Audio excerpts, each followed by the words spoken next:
Hey guys, Samuel here. It's October 9th, 2023. I'm here with my friend Afshin, who I met actually on Shabbat, Friday night, the last day of Sukkot, at another friend's house in Arad, who actually was in the IDF, my friend David, and man, I met this guy and immediately I felt like we were kindred spirits, although he comes from a different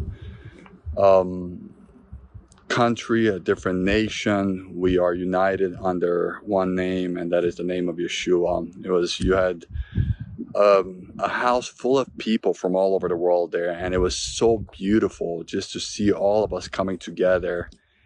And the next morning we woke up and we can all hear the rockets rumbling, and now we're here in the Golan Heights together. So I'm gonna let Afshin here just kind of talk a little bit about what he's experiencing, what he has experienced, and what he thinks of all of this. Hi everyone.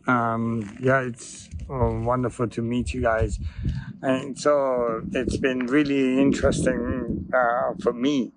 I would say about 36 years ago I was part of Hezbollah. When I came out of Iran, my intention was to convert everybody into Islam. And now here am I standing here because of an encounter I had in 1989 in Malaysian jail. And that encounter changed my whole perspective.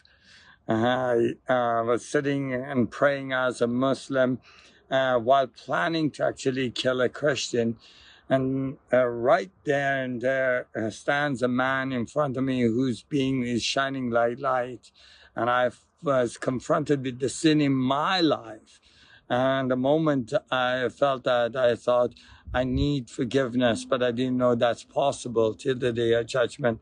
So I cried out, forgive me, forgive me, forgive me, until he touched me on the shoulder and said, I forgive you. And I felt forgiven. And I said, who are you that forgives me? And I feel forgiven today. And he said, I am the way, the truth, and the life. And I said, I don't understand. What is your name? He said, Jesus Christ. And I fell on my face. That day has been a moment that has changed my life. That day, I did not only receive the forgiveness of him who gave his all for the world, who was willing to lay his life down gladly with joy and with overflowing love that never ends. That day, he ripped the hatred that I had for the Jews out of my heart and replaced his heart in me.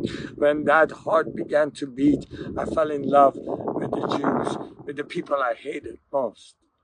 So as we stand here in this crazy world, I see the people all getting ready, and it's sickening to see people celebrating the death of humanity, and then people are being brutal to one another. And I sat down with a bunch of my Jewish friends and I said to them, it would be unbelievable to just imagine if Father Abraham was here, he who is the father of our faith, to stand with him and say, Father Abraham, do you celebrate that the Ishmaelites are killing the sons of Isaac, or if the sons of Isaac, one in defense or any other way, kill the sons of Ishmael? I said, it will break the father's heart. It will break Abraham's heart. And the reality is, both as a Muslim, when I was a Muslim, I could say they believed what the Jews believed, an eye for an eye, a life for a life, but an eye for an eye would turn the whole world blind. The answer for me is only in one, and that is Yeshua, who gave his life. He said, my life so that you live.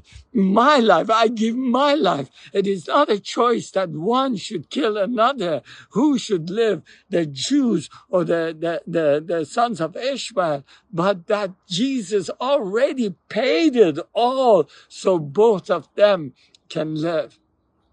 I was in the car driving here, and I said to my daughter and my son, everyone else, that I believe God was the one that brought through Moses these people out of the Egypt, out of their slavery. And God is the one that gave them this land. So anyone that fights Israel is fighting the will of God. And I sit down with the Muslims and I tell them, you are a fool to stand against God's will, because this land was given to them.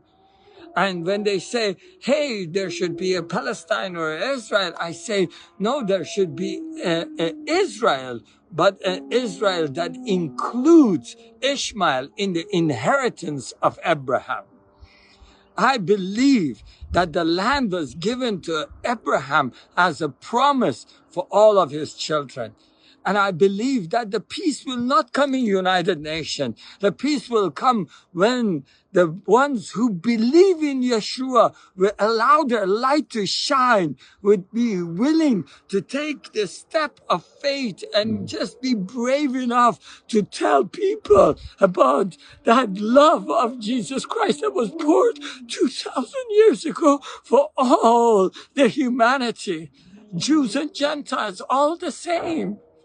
And unless we as the church, as the believers, take our place in that gospel that was given to be carried to the ends of the world, there will not be a day that we can say, hey, Jews and Gentiles can sit together, Ishmaelites and sons of Isaac can sit at the same table of Father Abraham and enjoy what was given to them through and provided for them through Jesus Christ. I want to challenge you guys. Will you pray that revelation of Jesus Christ will go forth?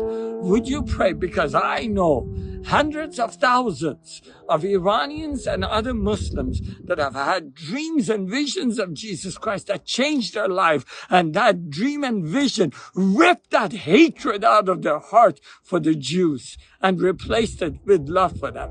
Would you pray and fast and join with us as we pray that the spirit of revelation of Yeshua would go forth into Hamas, into Gaza, into every Muslim nation, and that they would wake up to their destiny, that Father Abraham is calling them back home.